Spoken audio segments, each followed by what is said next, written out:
geger.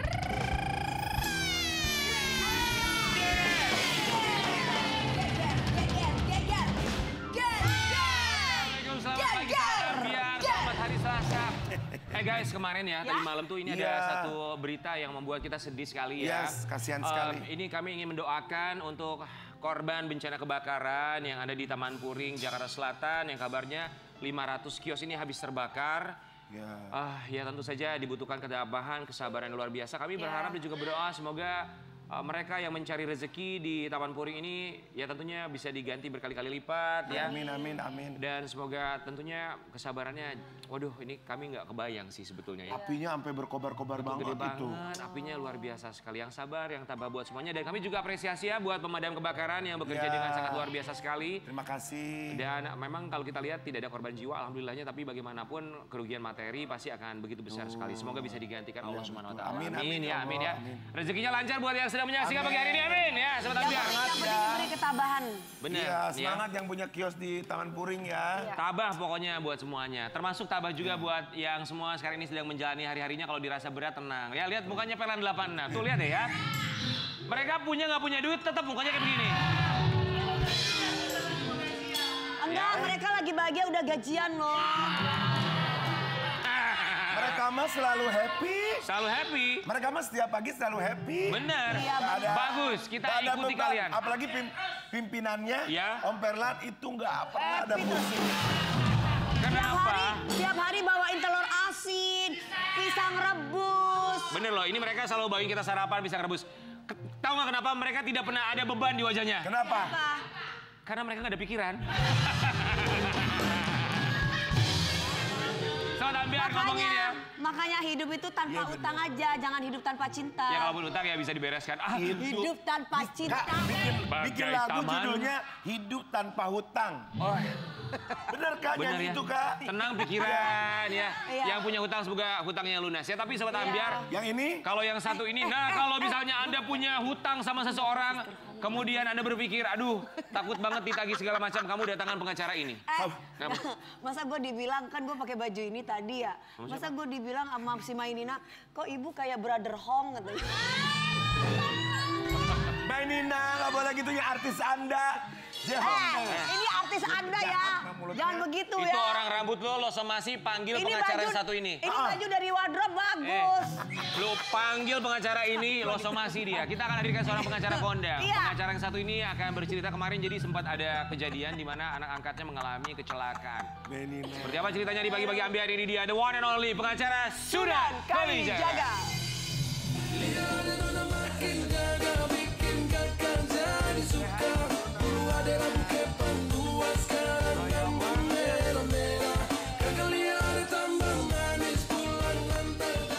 Desainer pengacara tuh di Indonesia dua ya yang gayanya luar biasa. Satu Bang Hotman, yang kedua Bang Sunan. Coba lihat deh. Sepatunya. Itu tas bukan rupiah isinya. Apa? Dollar. Dollar. Kita belum pernah melihat pengacara gaya seperti ini. Biasanya pengacara pakai jas, pakai bling-bling segala macam, pakai bling-bling ya kan. Kalau ini berbeda. Gayanya seperti influencer loh. Ini Bang Sunan habis olahraga ya? Habis olahraga. Tadi sholat subuh, mandi, ngantar anak sekolah, olahraga ke sini. Masya Allah. Kan nanyanya kok ini banget sih Bang Sunan ini. Iya, kenapa kok manis Terus nanya? Ya terus aku harus bilang. Bang Sunan, kami semua di sini ucapkan terima kasih. Oke. Bang Sunan, kami tuh baru tahu loh kalau ternyata Bang Sunan tuh punya anak angkat ya. Iya. Bukan anak angkat Atau lebih sih. tepatnya gimana? Jadi Revalina itu adalah teman sekelas Shan, sahabatnya Shan. Oh, teman sekelas. Yang sudah kami anggap seperti anak sendiri. Oke. Oh ya Allah, Baik. itu pemain sinetron, pemain film ternama Revalina Stemat. Ya. Baik. Kami ralat ya. Jadi sahabatnya Shan yang sudah dianggap sebagai saudara. Kemarin sempat ada kecelakaan ketika main jet ski ya. Betul? Kita mau kasih lihat lu buat Sobat Ambiar, nanti Bang Sunan boleh cerita sama kita. Ini dia cerita. Kecelakaan jet ski itu gimana, kronologisnya gimana sih Mas? Bang? Iya, jadi kan pas liburan kemarin. Anak-anak pingin main jet ski. Ya. Saya bilang, ya udah yuk kita ke cafe jet ski di Pantai Mutiara situ. Ya mereka awalnya sudah di briefing, ya diedukasi bagaimana cara menggunakan, terus menggunakan pelampung safety juga. Mainlah mereka itu dari sekitar 3:30 sampai hampir maghrib. Sampai sampai maghrib, oke. Ya, dan pada saat itu ya baik-baik aja semua kan. Nah, namun demikian ketika pas si Revalina ini mengendarai dan memboncengi ponakan saya, anak dari adik saya si Aureli, itu mau jalan kembali, dia nggak ngelihat ternyata ada Reva nabrak. Dua-duanya mental. Dan karena memang kami di situ, saya dan istri saya di situ ya setelah diselamatkan oleh para kru-kru di sana, ya kami yang gendong bawa lari ke rumah sakit terdekat pada saat itu. Jadi Reva yang memegang kendali, Aureli dibonceng, nabrak tembok. Ya. Saat itu keadaannya setelah menabrak tembok, apakah keduanya masih sadarkan diri? Masih sadar dua-duanya sadar. Enggak kenapa-napa bang? Maksudnya nggak memar, kebentur atau apa? Kenapa-napa, makanya sampai saat ini ya mohon doanya juga teman-teman, Reva masih di ICU. Ya Allah. Tapi alhamdulillah berkat semuanya ya, ada Om John LBF, ada Mas Uya Kuya, juga direktur utamanya Rumah Sakit Fatmawati dan juga tim dokter spesialis dari Rumah Sakit Fatmawati. Alhamdulillah walaupun di ICU saat ini tapi kondisi Reva sudah sangat membaik. Bang, itu kan kejadiannya di Pantai Mutiara, Jakarta Utara. Kemudian langsung dibawa ke rumah sakitnya ke? Nomor 1 ke Rumah Sakit Pluit. Di Pluit dulu. Setelah Pluit baru pindah ke Fatmawati. Pluit tidak bisa karena peralatannya tidak memadai, sehingga dirujuk ke Rumah Sakit Fatmawati, yang dimana alat-alatnya sangat lengkap dan canggih di sana. Oke, sebelum kita ke sana ya Bang, Shan ikut juga?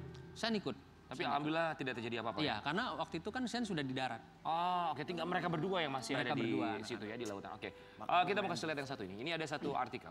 Kecelakaan jet ski di Pantai Mutiara, kafe jet ski Reva jalani operasi besar di Rumah Sakit Fatmawati. Keluarga ungkap momen haru dan bantuan tak terduga. Oke, buat Revanya, kalau Reva apa bagian mana yang luka, kemudian apa diagnosa dari dokter? Alhamdulillah semua organ vitalnya tidak kenapa-napa. Alhamdulillah baik, cuma ada ya sedikit ada tulang retak lah ya. Udah itu aja sih. Oke, Aureli yang masih. Aureli kemarin sempat lebam-lebam, biru-biru, susah jalan, tapi saat ini sudah pulih kembali juga. Tapi kan tadi tulang retak itu mengganggu nggak Bang? Maksudnya entah takutnya nanti kalau sehatnya tapi ada begini. Oh enggak, insya Allah enggak. Insya Allah enggak ada. Oke. Kan Bang, sukanya biasa. tadi di situ ditulis bantuan tak terduga. Maksudnya bantuan tak terduga itu apa? Ya dari teman-teman aja, dari teman-teman yang tadi saya sampaikan, ada John LBF, ada Mas Bantuan Uya moral Kuya. lah ya Bang. Bantuan, benar-benar bantuan menghubungi rumah sakit Ya, karena tidak mudah ya. Supaya apa namanya Pertolongan lebih cepat. Oke. Karena pada saat itu kejadiannya kan hari Sabtu, yang dimana tidak ada tindakan apapun, pemeriksaan apapun, dan sementara kondisinya sempat kritis gitu, sehingga harus segera dilakukan tindakan. Oke, Bang, tapi ketika dibawa dari rumah sakit atau misalnya dari Pantai Mutiara, kemudian ke rumah sakit pertama, kemudian ke rumah sakit kedua, mereka masih bisa diajak berkomunikasi ya? Alhamdulillah masih bisa menjawab respon itu tetap ada? Masih respon, masih berzikir, dan kebetulan kan istri saya yang gendong Reva di belakang, itu dia bilang, "Tante, maaf ya aku terlalu happy, terlalu excited, jadi mainnya sampai kejadian lah." Alhamdulillahnya masih bisa masih gitu sadar. Ya, komunikasi. Masih sadar. Ngelihatnya traumanya gimana tuh? Siapanya? Keduanya, Reva dan Aureli. Mereka sih bilang mau tahun depan mau main lagi katanya. Iya. Karena mereka memang suka happy gitu. Jadi pantangannya apa nih sekarang? Tidak ada trauma gitu loh. Enggak sih. Bahkan yang terkini si Reva alhamdulillah sudah belajar duduk, berdiri, sampai tadi malam dia telepon pengen sekolah gitu. Tapi emang kalau yang hobi mah biar kata udah mau gimana juga kalau dikasih sehat mah ajar lagi. Kalau tapi begitu namanya ekstrim sport ya, dimana buat sobat Ambiar juga kalau mau mencoba ekstrim sport setidaknya tahulah resikonya seperti apa. Nah itu juga salah satunya. Tapi ini pertama kali Reva sama Aureli untuk main jet ski nggak sih Bang? Kedua kali. Kedua kali. Kalau Abang sering main jet ski? Ya lumayan. Kasih tahu dong sama kita apa do's and don'ts itu gimana sih Bang? Kita juga tidak berharap hal seperti ini terjadi ya. Iya, yang pasti nomor satu kan berdoa ya. Sebelum kita naik jet ski-nya kita berdoa sesuai dengan keyakinan masing-masing. Terus ya ikuti, follow instruction-nya dari si siapa? Instruktornya. Dari instruktornya mengarahkan dicermati, dipelajari dan Tapi kan itu kejadiannya juga memang sebenarnya di luar dugaan. Di luar kan nggak dugaan. kelihatan ya. Iya, Benar, Kita nggak karena tahu sedang juga. pasang. Heeh. Bang, kalau tanggapan dari orang tuanya, mereka seperti apa? Kan berhubung ini mereka nitipin ke abang kan ya? Iya kan, satu weekend main sama abang sama alhamdulillah keluarga. kita bareng-bareng bersama kok. Oke. Jadi dari awal kejadian kita sama-sama berjuang bagaimana caranya supaya Reva mendapatkan pertolongan pertama yang baik dan benar. Jadi tidak ada menyalahkan seperti itu ya? Kalau nyalahin sebenarnya nggak ada yang salah ya. Iya kan memang Nggak ada yang mau terjadi nggak juga ada yang ya? tahu juga itu ada itu di situ. Nggak ada yang batu. salah. Bang, kita dengar katanya Reva ketika dirawat itu sampai, tapi tetap bisa melakukan yang dia sukai. Ngelukis dia, katanya jago ngelukis dan tetap ngelukis di sana. Nomor satu yang saya waktu itu sama Om John kebetulan menyaksikan ya di ruangan HCU, di mana saat dia besoknya mau operasi pertama tuh, dia sholat. Dia ngomong sama, merinding saya, dia bicara sama istri saya, tante aku mau sholat, gimana caranya? Tolong dipandu katanya. Akhirnya ya udah tayamum apa segala ya, kami juga nyaksin sampai bengong, ini anak usia 16 tahun lagi di HCU, persiapan badannya semua lagi dipersiapkan untuk operasi besok pagi. Ya. Dia sholat, nomor satu yang dia ingat itu. Dan alhamdulillah setelah hari Minggu pagi sukses dan lancar operasi pertamanya, sadar-sadar ya itu dia tulis, dia kan pakai ventilator ya, dia tulis, aku nggak bisa ngomong katanya. Aha. Aku mau sholat, minta kerudung. Wow. Jadi itu hal yang benar-benar buat saya pribadi ya yang kemarin sholatnya masih bolong-bolong gitu ya, saya melihat anak kecil baru selesai operasi di ruang ICU, nomor satu yang dia ingat dia pengen sholat.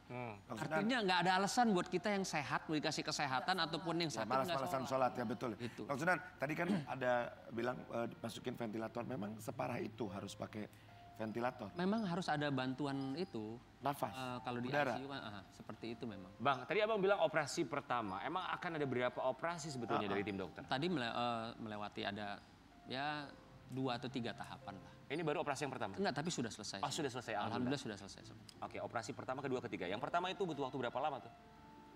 Yang pertama itu sekitar 3-4 jam ya. Oh, cukup lama juga ya? 4 jam. Tapi yang lebih lama lagi yang terakhir ini kemarin. Berapa lama, Bang? Jam 8 pagi selesai sekitar jam 2-an ya. Wow. Itu operasi apa, Bang, selama itu? Saya tidak berkapasitas untuk bicara operasinya, iya, kami karena saya memaklumi. bukan dokter. Ya, Abang, kemudian Shane akhirnya gimana tuh ngelihat saudaranya, temennya, kemudian apakah Shane juga ada rasa ketakutan atau oke, aku akan slowing down dulu untuk main jet ski, untuk nggak main dulu, atau aku Karena tetap lihat mau kondisi main Reva jet ski ya. gitu? Sean tetap beraktivitas seperti olahraganya basket, menembak dan nge-gym. Namun demikian setiap hari Sean datang untuk Ya jenguk menemani. ya ngelihat, menemani. Oh, Masya Allah ya. Oke. Tapi Bang, kalau misalnya Shane sendiri, aktivitasnya apa aja sih kalau hobinya yang Abang kasih izin buat Shane? Ya. Kalau Abang kan suka nembak masalahnya, Abang kan agak ekstrim juga nih olahraganya. Masih, Sean juga, Sean tuh Tembak sebenarnya juga? banyak ya. Ada basket, bela diri, golf, menembak, nge-gym. Oke. Oh, hebat ya semuanya. Pokoknya buat Asyan dan juga buat Reva, Aureli, semangat selalu. Pasti ada alasan lah kenapa ini bisa terjadi ya, supaya bisa lebih hati-hati juga. Banyak hikmahnya. Bukan hanya untuk mereka, tapi juga mengingatkan kita. Extreme sport itu selalu ada resikonya seperti Ya. apa. Tapi ngomongin extreme sport, nanti ada juga bintang tamu lainnya akan cerita sama kita. Extreme sport di usia kepala 5 naik ke Gunung Rinjani. Wow. Tapi sebelumnya Bang, ini sebelum naik ke Gunung Rinjani, kita mau naik ke persidangan. Ya, Abang sebagai seorang kuasa hukum. Abang ini kuasa hukumnya Dr. Oki, betul ya? Alhamdulillah ya, betul. Ditunjuk sebagai kuasa hukum Dr. Oki. Abang kemarin yang sempat menjadi viral tuh Abang menantang untuk debat kuasa hukum dari Dr. Reza Gladys, Bang, betul? Iya, betul. Betul. Ketika sidang ketika kemarin sidang perdana Dr. Reza Gladys hadir ya. Ya. Abang mengajak kuasa hukumnya Dr. Reza Gladys untuk debat di halaman pengadilan gitu. Ya dimanapun kalau memang dia bersedia. Tujuannya apa, Bang? Ya tujuannya gini, jadi semenjak awal saya melihat kasus Nikita Mirzani, di mana pengacara dari DRG ini selalu menyebutkan, ini Dr. Oki harus jadi tersangka, Oke. Dr. Oki harus ditahan, dan Dr. Oki ini ada kaitan dengan sindikat. Saya cuma mau menanyakan, ya seorang pengacara yang profesional di hadapan media dia selalu menyampaikan hal-hal seperti itu, menggiring, membangun opini publik. Saya cuma mau tanya satu. Jadi niat saya ketemu tuh berdebat, saya cuma mau tanya satu. Apa tuh? Apa dasarnya Anda menyatakan klien saya ini sindikat? Oke. Apakah ada putusan hukum ya yang inkrah dari pengadilan bahwa Dr. Oki pernah divonis sebagai sindikat. Nah, kenapa? Sindikat ini kan konotasinya sangat jelek. Sindikat ini sindikat perdagangan manusia, perdagangan wanita, sindikat narkoba, sindikat perdagangan senjata. Artinya sangat negatif. Nah, ini yang kami pertanyakan selaku tim kuasa hukum Dr. Oki. Mana buktinya? Jangan sudah berapa bulan Anda menyampaikan berkoar-koar di hadapan media selalu Dr. Oki ini harus jadi tersangka, harus ditahan. Dr. Oki adalah sindikat. Mana buktinya? Abang kan kemarin juga hadir di persidangan Dr. Reza Gladys kontra Nikita Mirzani ketika Dr. Reza Gladys memberikan paparan apa yang dia alami melalui BAP, kemudian kemarin dia jelaskan. Kemudian yang abang lihat dari apa yang dia sampaikan seperti apa terkait dengan klien abang Dr. Oki? Jujur saya sebagai pengacara juga agak bingung ya. Ini di awal rame itu kan beritanya pemerasan. Nah kalau bicara pemerasan, setahu saya pernah jadi korban pemerasan. Saya juga banyak menangani kasus-kasus pemerasan. Pemerasan itu biasa di mana-mana si pelaku yang akan aktif mengintimidasi si korban. Bukan si korban yang menghubungi si pelaku. Dan setahu saya kalau namanya pemerasan itu dengan ancaman kekerasan itu tidak ada negosiasi. Gua minta 5 juta, ya lo kasih gue 5 juta, enggak awas. Tapi kan dalam peristiwa ini sepengetahuan saya, informasi yang saya dapat, itu kan ada negosiasi ya. Oke, jadi kalau menurut abang pemerasan itu harusnya nggak ada negosiasi? Harusnya nggak ada negosiasi. Oke, baik. Dan harusnya si pelaku lah yang intens ngincer atau menekan si korban, bukan awalnya. Informasi dari klien saya kan awalnya justru si yang mengaku korban ini yang kepingin menghubungi si pelaku gitu. Baik, Bang, kita punya satu artikel ini berhubungan juga dengan klien abang, Dr. Oki. Selamat pagi, Dr. Oki. Reza Gladys sebut Dr. Oki Pratama sarankan sumpal mulut Nikita Mirzani pakai uang. Gimana? Sumpal menyumpal. Tanggapannya, Bang? Itu info dari mana? Pertanyaan saya itu info. Itu bukannya ada di persidangan ya, Bang? Saya nggak. Statementnya? Iya, bukti persidangan. Statement dari Dr. Reza Gladys. Oke, statement dari Ya, Dr. dia harus Reza bisa Gladys. buktikan dong. Kayak kemarin saya dapat info bahwa klien saya pun juga direkam. Ya, ada pengakuan dari suaminya RG itu kalau nggak salah dia mengakui dia merekam. Dan pengakuan dia itu di hadapan persidangan. Ya. Pertanyaan saya, Anda itu siapa ya? Apakah Anda bagian daripada institusi negara yang diperbolehkan untuk merekam sesuatu, apalagi rekamannya tidak hanya menjadi alat bukti tapi sudah beredar gitu kan, ada rekaman ini itu. Nah, itu juga menjadi pertanyaan ya, karena kita bukan KPK, bukan Polri, bukan kejaksaan, tidak boleh diatur dalam undang-undang jelas tidak boleh merekam seseorang apalagi sampai tersebar luas. Kan itu ada pertanggungjawaban hukumnya. Oke. Bang, akhirnya apa komunikasi abang dengan Dr. Oki ketika dengan tudingan segala macam apa yang ingin dilakukan Dr. Oki? Apakah ada pada akhirnya menuntut balik atau pencemaran nama baik kan bisa saja, Bang? Betul. Sangat-sangat dapat. Tapi kembali lagi saya kok kenal Dr. Oki dari mulai tahun ya hampir 5 tahun lah. Ya. Memang orangnya baik, nggak suka huru-hara. Apa yang kira-kira bisa menjadi satu persoalan ya dia lebih baik selesaikan. Tipikalnya begitu, nggak suka yang huru-hara, ribut gitu, nggak suka. Oke, Bang, untuk menutup kita perbincangan sama Abang Sunan Kalijaga, satu kalimat yang bisa menggambarkan kasus Nikita Mirzani dan juga Dr. Reza Gladys di mata seorang Sunan Kalijaga. Kita minta saja ya, berdoa sama Tuhan supaya hakimnya itu semua bisa menggunakan hati nurani untuk mengambil keputusan. Karena ingat, hakim itu adalah kepanjangan tangan Tuhan di dunia. Jadi jangan sampai diintimidasi ya, lalu diiming-iming sesuatu. Ya kita doakan saja para majelis hakim itu menggunakan hati nuraninya untuk mengambil keputusan dalam kasus ini. Ya, kami yakin hakim pasti akan menggunakan hati nurani. Abang, terima kasih banyak sudah menjawab pertanyaan kita ya, Bang ya. Abang, sehat selalu nih, udah sporty banget nih gayanya nih, Bang. Siapa tahu Abang mau naik gunung sama seperti bintang tamu kita berikut ini di usia kepala 5, 57 loh guys. Luar biasa 57 naik gunung sampai ke Gunung Rinjani. Luar biasa ya, summit sampai ke puncak. Kita pengen tahu apa perasaannya dan apa alasannya. Di pagi-pagi ambiar kita hadirkan ini dia. Ira Wibowo.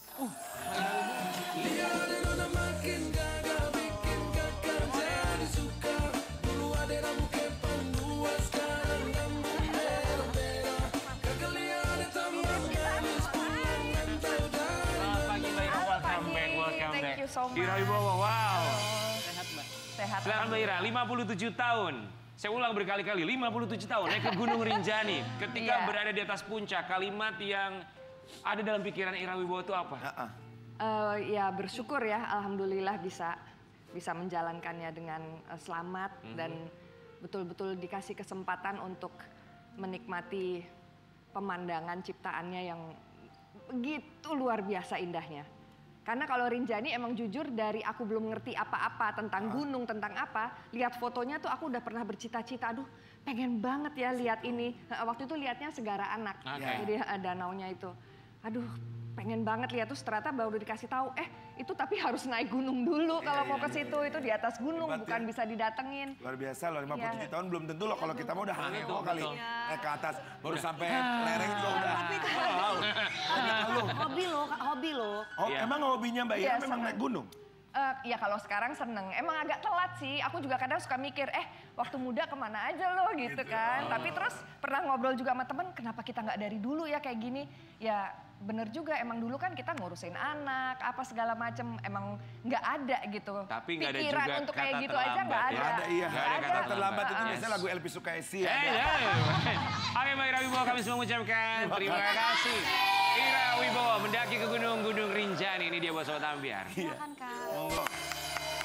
Hebat Bang banget. Sunan, ada KDRT nih habis pukul aku Bang Sunan. Apa KDRT? Ini barusan pukul aku, sakit loh. Kenapa kenapa sih KDRT? Kalian tuh ya pantesan dinotis sama pemirsa loh. Kalian tuh emang ini ya, Kayak couple gitu iya, ya. kayak couple gitu. KDRT ngarep banget punya rumah tangga sama gua lo. Mbak Ira Wibowo. Suka apa ribut-ribut kecil, Ya terus kan? baikan lagi. Memang mereka harus naik Gunung Rinjani deh kayaknya. Mbak Ira, gunung keberapa ini? Rinjani berapa ya? Enggak banyak-banyak amat sih, tapi aku juga nggak ngitung gitu. Tapi yang pasti yang udah kayak perahu, itu yang pertama kali tuh perahu. Perahu, Jawa Timur ya? Jawa Tengah. Oh, Jawa Tengah, perahu ya, Dieng, oke, sorry. Dieng. Oke. Itu juga, itu karena cantik banget dan nggak terlalu berat. Di atas tuh bisa langsung lihat keliling tuh gunung semua, bener-bener. Keliling, bener-bener keliling Oke. gunung. Terus pernah di Malaysia juga, itu yang paling tinggi, Apa tuh? Kinabalu. Kinabalu ya? Ada balu, oh iya, Masya Allah. Itu juga unik banget, kayak apa ya, kayak bukan di bumi.